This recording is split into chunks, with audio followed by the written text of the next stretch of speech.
Well, hello, my nasties. Welcome back to the channel. Today we have a Q&A video. Oh yes, my dears, Q&A, because some of you are just burning up, dying to learn a little bit more about me, right? No, of course not. But what can I refer to myself as? As your beloved, right? Your beloved desert dwelling spook. I thought, some people might want to learn a little bit more about me. I put myself on the internet, and even though I thrive on being very insular, very private, it's not fair, obviously, to the people who are showing up for me daily, who are showing me support, to be left out in the cold, right? A good little sit down chit chat Q&A session is always a good thing. I have previously filmed one. Right now that I'm sitting down to film this voiceover, I can't exactly remember when that Q&A was uploaded, but I know it was a while ago. If you are curious, just search my channel Q&A video. It will be there. But for today, this one might be a little bit lengthy. I took questions from my Patreon patrons, and I received more than I was expecting. So thank you, first of all, thank you so much for giving a damn about me and my Q&A situation. So thank you. I'm glad that you are curious to learn a little bit more about me. For those of you who have been here for a while, you might know these things already. For those of you who are new subscribers, a big fat sloppy juicy wet thank you for subscribing. But sit tight, you might learn a little something. And what I'm going to do is just go down the list of the questions in the order that they were presented. I'm going to do my best to keep the answers brief because there are 7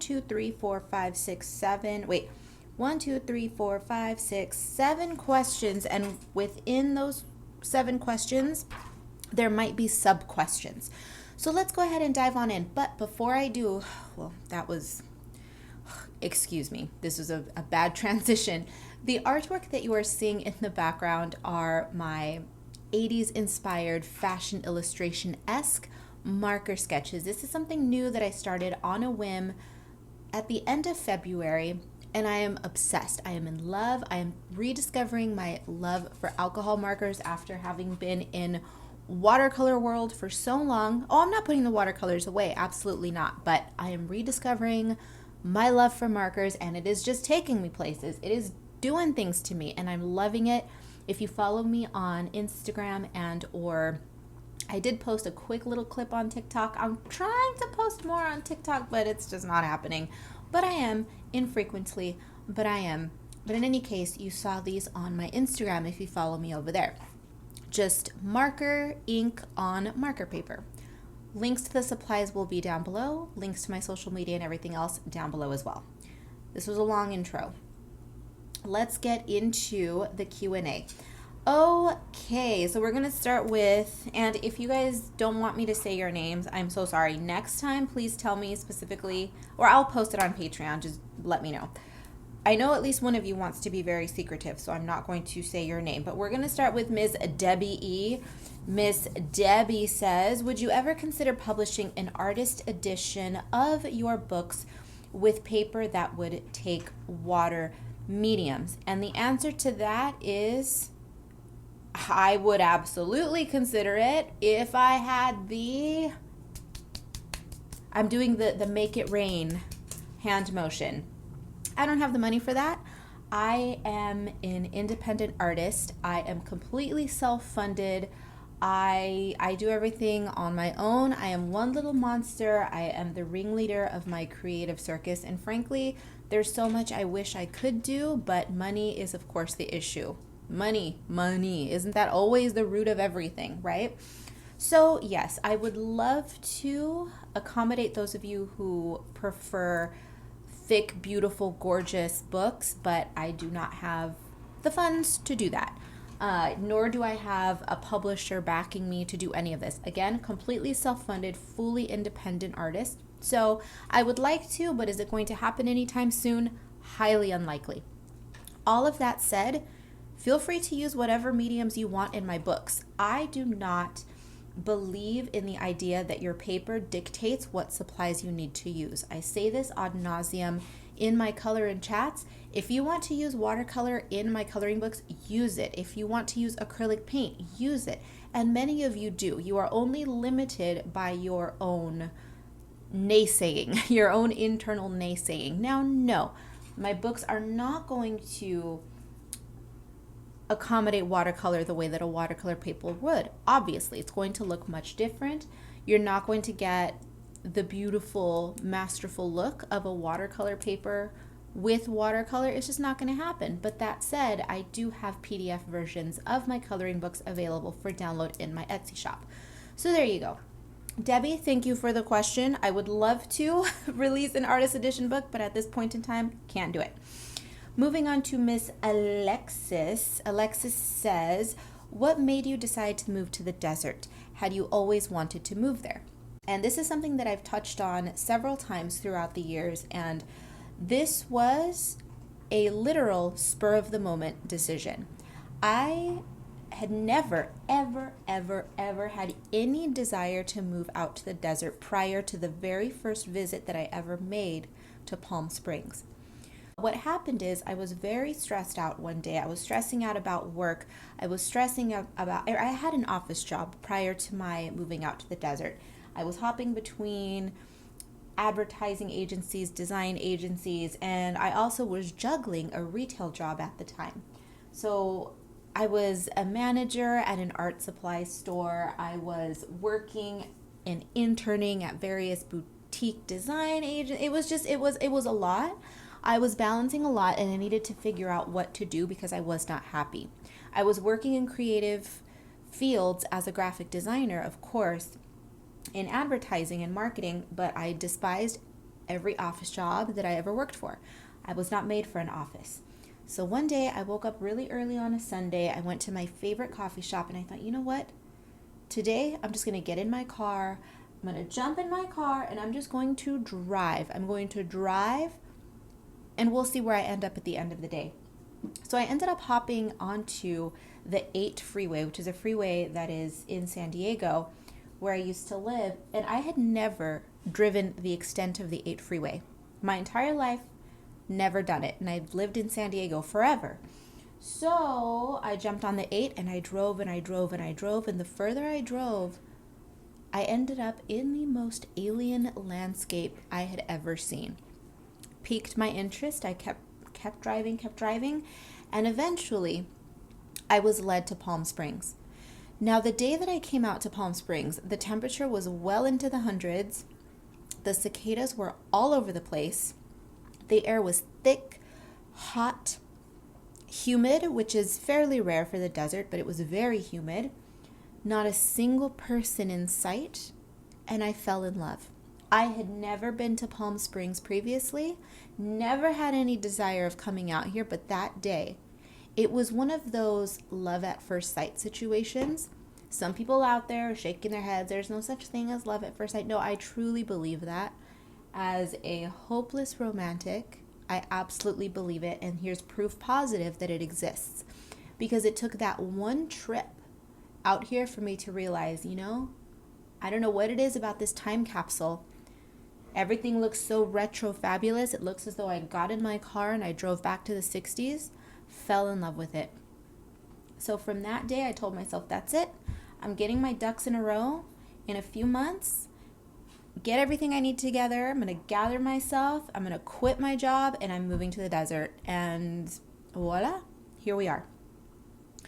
Next question is Ms. Ellie. What do you actually do when you have a tendonitis flare-up? I went absolutely mad when I had my RSI. An RSI is a repetitive strain injury? Is that what it is? I mean, that's essentially what tendonitis is. And as you all know, I've broken many tiny violins talking about my tendonitis. And so when I have a flare-up, what I actually do is continue working like an idiot. The thing is that I keep my workload to a minimum. So because of my last tendonitis flare-up, I decided, full stop, we have to make a change, because if I continue injuring myself, this is going to be disastrous in the future.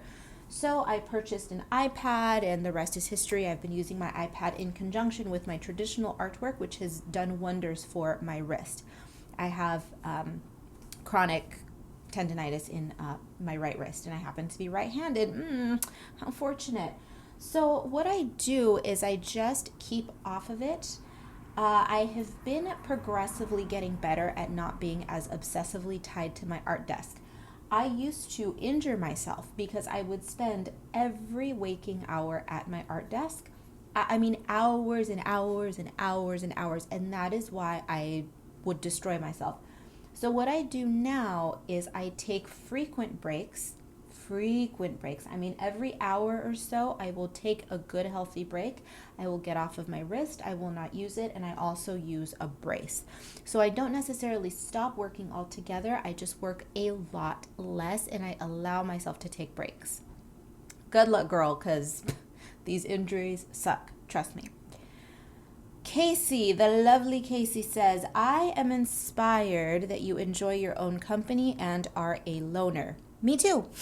Have you ever had a long-term relationship? Oh, we're getting personal here.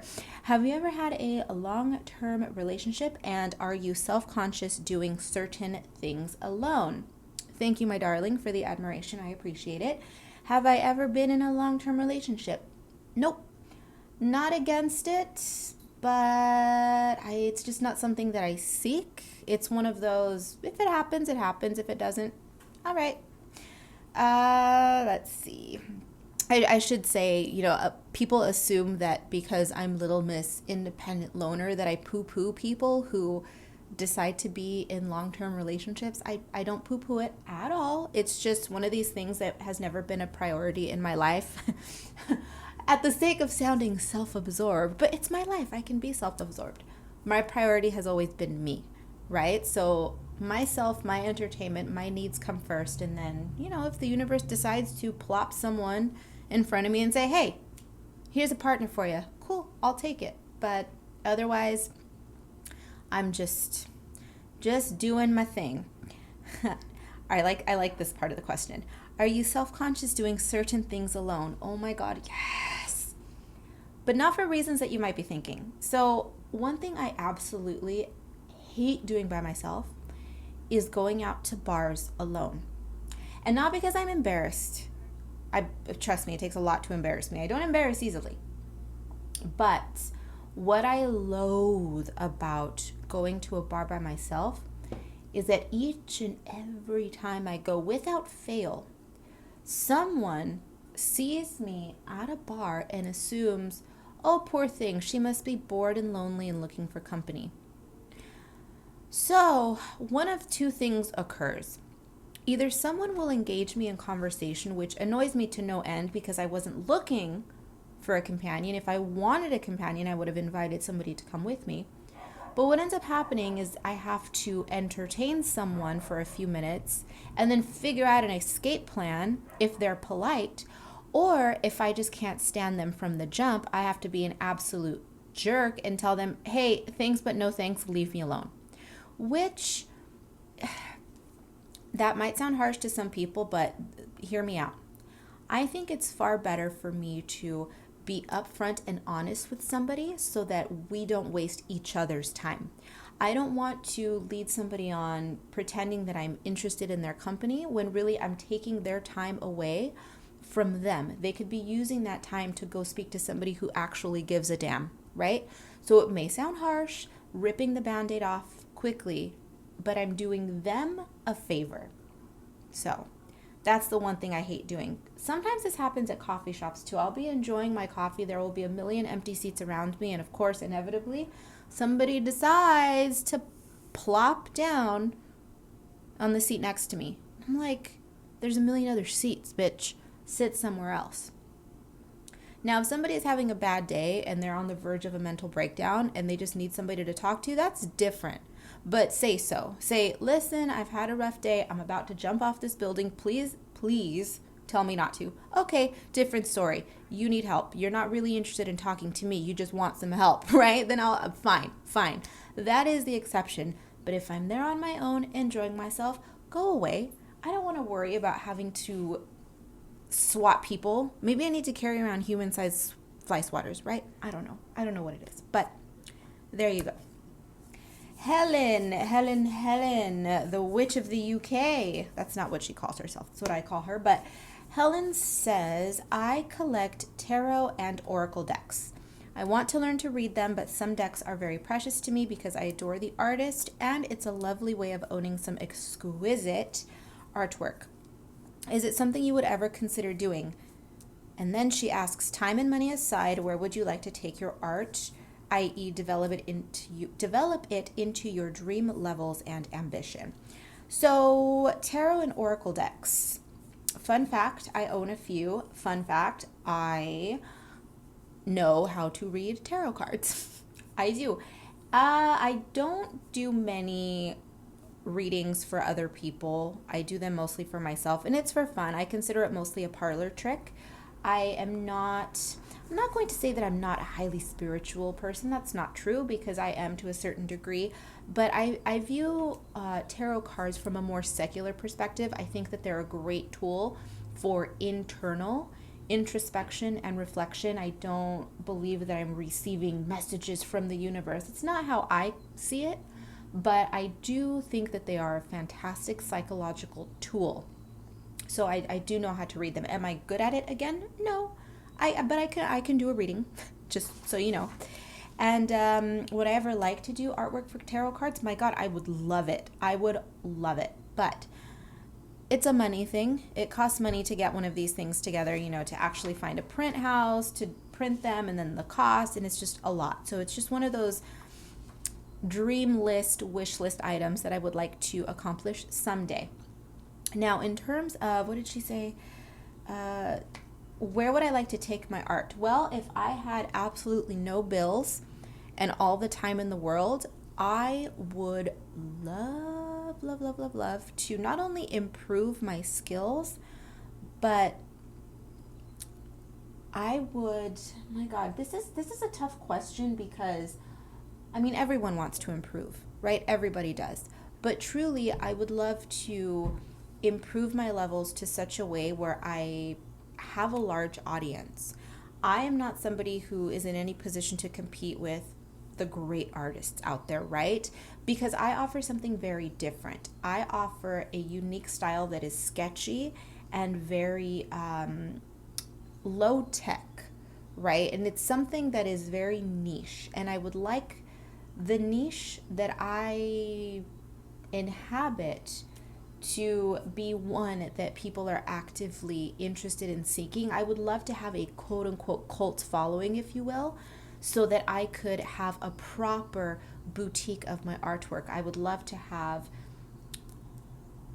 originals, prints, stickers, art books, and all of that are self-sustaining. My own proper website, boutique, my little art candy store on the internet would be the ultimate dream. But my skills are not there, my finances are not there, my audience is not there. But I would like this entire operation to be fully its own self-sufficient, self-reliant beast, if you will. Hope that makes sense, Helen. That's kind of a convoluted answer, but I did my best. I'm trying to keep it quick, too. So, moving on, Ms. Chelsea Jade Murray asks, when did you discover you could draw? Or tell us about your art journey. She would just like to know more about how I developed my style and my spooklets. I discovered that I could draw fairly late in life. I started drawing when I was about 13 years old, and what I did is I copied, and I'll never forget it, I had a Lion King, Disney's The Lion King, a children's book. I loved The Lion King. I still do. One of the few Disney films that I can tolerate. And what I did is I opened that book and I just chose a few images strictly out of boredom. It was summer vacation one year, and me always being the loner that I am, didn't want to go out and play, didn't want to do anything. I just wanted to sit and read a book. And I opened this book, and for some reason I felt like drawing. So I grabbed a piece of printer paper. I still have these illustrations somewhere too, by the way. Ooh, maybe I should share them with you all. If I can find them, they're somewhere. So I opened up this book and I started just copying images, but not tracing. I would hold the book in front of me, or I had it standing up on the desk, and then I would visually copy. I would redraw the illustrations, and they weren't bad. They were pretty good for being, I was either 12 or 13, something like that. And that's how it started. I didn't begin taking it seriously, though, until I was about 15 years old, when just right on the cusp of junior high and high schools, when I really started delving into more of the cartoony look that I have today. And as far as style development, I mean, to be honest with you, because I've not been drawing too long, some people claim to spring from the womb with pens in their hands, and that was never me. That's just not my journey. I simply drew what I wanted to see. Long spindly necks, long spindly fingers, big hair, and kooky jewelry. Now, over time, my tastes, the older that I get, the less I give a damn about being correct and about doing things properly, right? I was always a little bit of a quote unquote rebel, but now it's to the point where I'm like, you know what? I'm an adult. I work. I pay for my own things. If I want to buy shoulder pads, I'm going to buy the shoulder pads, and I'm going to wear them to Starbucks if I feel like it, okay? When I was a kid, I was a little more self-conscious. For sure, a lot more self-conscious, we'll say. And so my drawings kind of reflected that. And my drawings back then are very much the same style, but just a little less refined and a little less out there, believe it or not. The older that I'm getting, the crazier my line work is getting, and my colors and all of that. But still, you can definitely see, if you look at artwork of mine from 10 years ago, 15 years ago, you can see definitely 100% the bones of where I am today.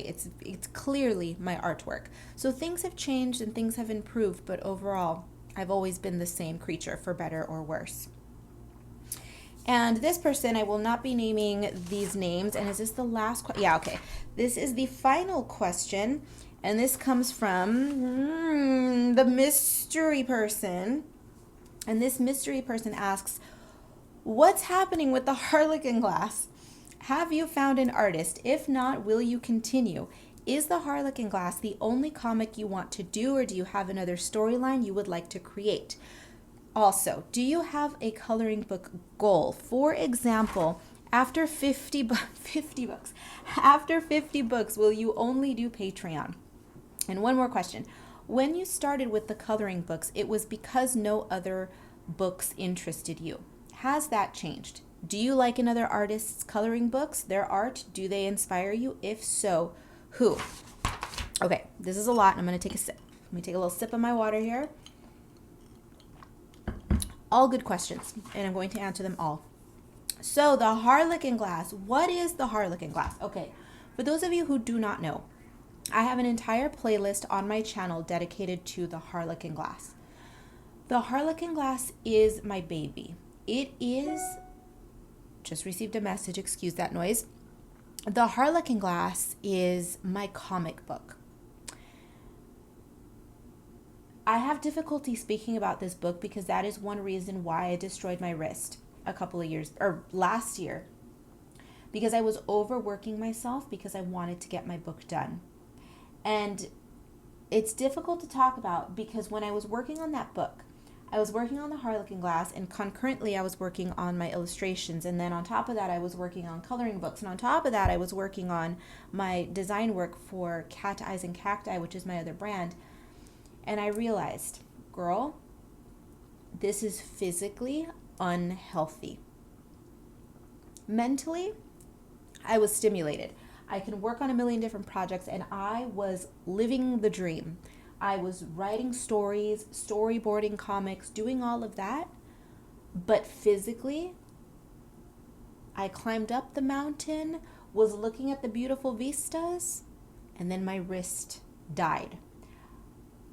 The gods decided to rain lightning down upon me and send me crumbling down off the mountain, realizing, oh yeah, this feeling of you being able to juggle this life, this artist life, guess what? We're going to cut you down to size, and we're going to bring you back to reality, and we're going to destroy your wrist. You're not going to be able to draw for months and months and months, for basically a year. You're going to have to cut back, and you're going to have to do some soul searching.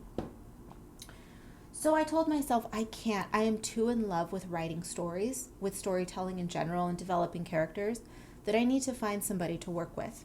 I need to find somebody to work with who is as passionate as I am. So what I did is I gave myself several months to find an artist. It didn't happen.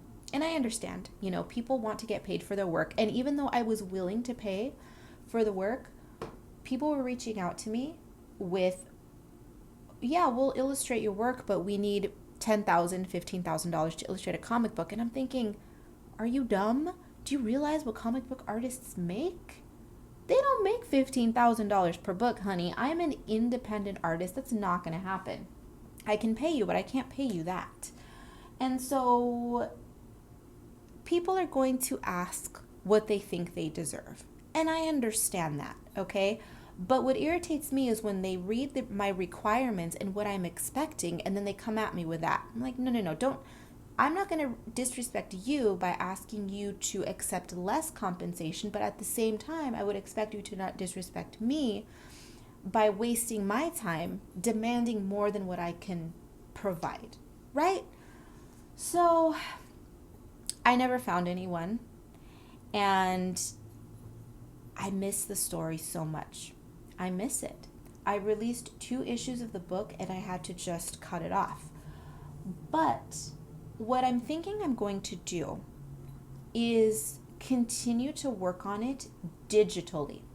Because the reason I had to stop was because illustrating a comic is no joke. I was illustrating the book on, just think about this for a second, 11 by 17 pages. Each comic book is at least 32 pages.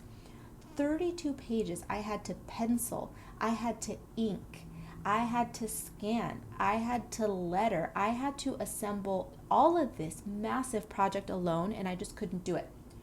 So begrudgingly, I had to step away, but I think moving forward digitally is what I'm going to do. The comic is available for reading online. Just visit my website, you'll find the links. But the Harlequin Glass is not dead. It is not dead. I just need to figure out a good plan of attack moving forward. Because unfortunately, printed versions of the book may not be a possibility anymore. So if you purchase those 2, bless you. You have my passion project in your hand, and probably the only printed versions of it that will exist. But that is just a tale for another day. Harlequin Glass is not dead. It's just on hiatus. I'm just plotting and scheming how to move forward with it. As far as other stories, oh my God, yes. I have 2 other ideas for comics that I would love to get out in the world, but I can't do everything. I don't have a creative network around me. I don't have anyone. So unfortunately, these other stories may never come to life, but I would love more than anything to. I'm a big giant nerd. I love comics. I love stories, but there you go. Now, do you have a coloring book goal? After 50 books, will you do only Patreon? I do not have a goal. I do not have a goal in mind. Whenever I feel like stopping, I'm going to stop. That's just the way it is. Currently, I have a schedule for myself that is about 3 to 4 books released per year, and that's comfortable for me. One day, if I just decide, you know what, I don't want to make coloring books anymore, I'm done, then I will stop.